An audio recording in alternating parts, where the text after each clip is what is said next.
গরমের দিনে এভাবে রান্না করা আম ডাল এবং গিমি শাকের তেঁতো খেতে কিন্তু খুবই স্বাদের, মুখে রুচি এনে দেয় আর শরীরের জন্য খুবই উপকারী খাবারটা। নমস্কার বন্ধুরা, চলে এলাম রান্নাঘরে শর্মা কিচেনে। সবাইকে স্বাগত। খুব গরম পড়েছে আর গরমের দিনে রান্নাটা করব আমি আজ আম ডাল রান্না করব, সাথে গিমি শাক রান্না করব। তেতো গিমি শাকটা খেতে কিন্তু দারুণ স্বাদের হয়। আমি সম্পূর্ণ ঘরোয়াভাবে রান্না করব, কোনো মশলাই আমি ব্যবহার করব না, পাতলা করে রান্না করব আর খেতে দারুণ লাগবে। রান্নাটা শুরু করার আগে অনুরোধ রইল, যারা আমার চ্যানেলে নতুন আছেন সাবস্ক্রাইব করে আমার পাশে থাকুন, পাশে থাকা বেল আইকনটা প্রেস করুন, তাহলে প্রথম নোটিফিকেশনটা চলে যাবে আপনার কাছে। রান্না করার জন্য আমি 100 গ্রাম ডাল নিয়েছি এই পাত্রে, আর নিয়েছিলেন চই ঝাল, কাঁচা ঝাল, তেজপাতা আর এই আম, কচি আম। এটা দিয়েই আমি রান্নাটা করব, কিন্তু খেতে কিন্তু দারুণ স্বাদের হয়। আর এই দেখেন গিমি শাক, এটাকে গিমি শাক বলা হয়। এটা রান্না করব। ডালটা আমি জল দিয়ে ধুয়ে নিই, কারণ অনেক সময় ময়লা থাকতে পারে, তাই জল দিয়ে ভালোভাবে ধুয়ে জলটা ঝাড়া দিয়ে নিই। জলটা ঝাড়া দিয়েছি আর উনুনে আমি কড়াইটা দিয়ে দিয়েছি। কড়াইয়ে আমি সামান্য একটু তেল দিয়ে দিলাম, আর এই তেলটা গরম হয়ে গেছে। এখন আমি ডালটা কড়াইয়ে দিয়ে সুন্দর করে ভেজে নিই। ডালটা আমার ভাজা হয়ে গেল। এখন আমি পরিমাণ মতন জল দিয়ে দিই। পরিমাণ মতন জল দিয়ে দিলাম, ঢাকা দিয়ে সিদ্ধ করে নিই। ডালটা ভালো হলে খুব তাড়াতাড়ি সিদ্ধ হয়। আমি চই ঝাল, কাঁচা ঝাল আর এইভাবে আমটা কেটে নিলাম, আর তেজপাতা এটা নিয়েছি।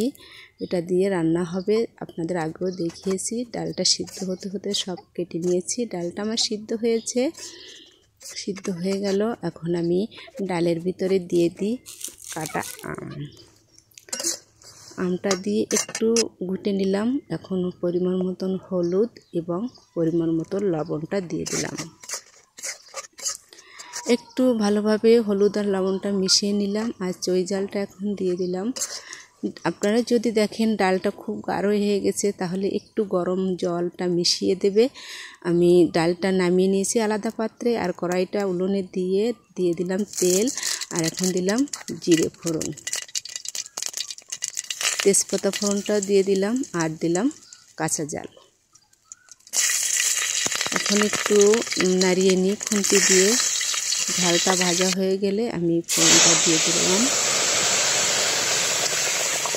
ফোড়নটা দেওয়া হয়ে গেল। ডালে একটু জাল করে নেব। এখন আমি খুব জোরে জাল করব, 5 মিনিট জাল করে নিই। 5 মিনিট আমি জাল করে নিলাম। ডালটা আমার রান্না হয়ে গেল। আমি কোনো রকমে দেখেন কোনো মশলা ব্যবহার করিনি, কিন্তু খুবই স্বাদের হয় খেতে। রান্না করে খেয়ে দেখবেন। ডালটা আমি নামিয়ে নিলাম। কড়াইটা আমি ধুয়ে আবার উনুনে দিয়ে দিলাম, আর কড়াইয়ে দিয়ে দিই পরিমাণ মতন তেল। খুব কম তেলে রান্না করি, যেটা স্বাস্থ্যের জন্য উপকারী। আপনারা তো সবসময় দেখেন আমি কম তেলে রান্নাটা করি।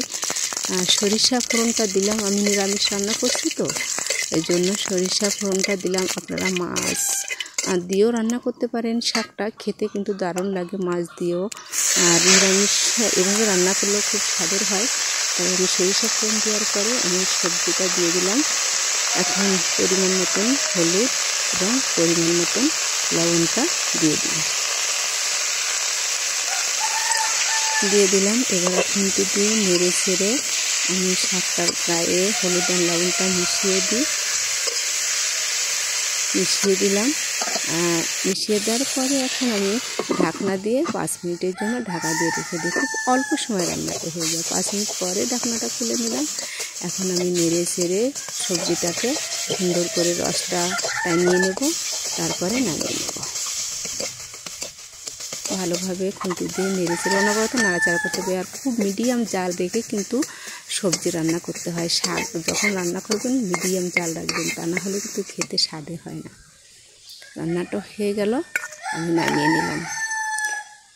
দুটো রান্নাই আমার হয়ে গেল। দেখেন গিমি শাক তেঁতো রান্না হয়েছে, আর আমি যে রান্নাটা ডাল করেছি সেটা দেখেন।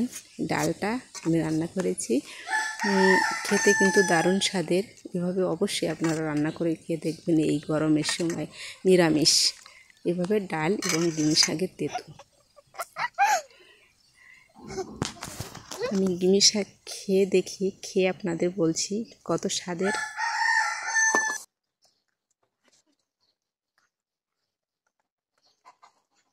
খুব সুন্দর লেগেছে তিতো খেতে।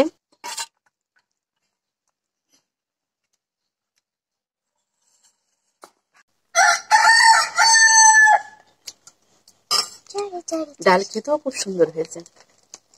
পাতলা করে আপনারা গরমের দিনে ডাল রান্না করে খেয়ে দেখবেন কত স্বাদের হয়, আর মুখের রুচিটা কত সুন্দর থাকে, কত স্বাদের হয়, আর মুখে রুচি ফিরে আসে এবার তিতো এবং টক ডাল রান্না করে খেলে।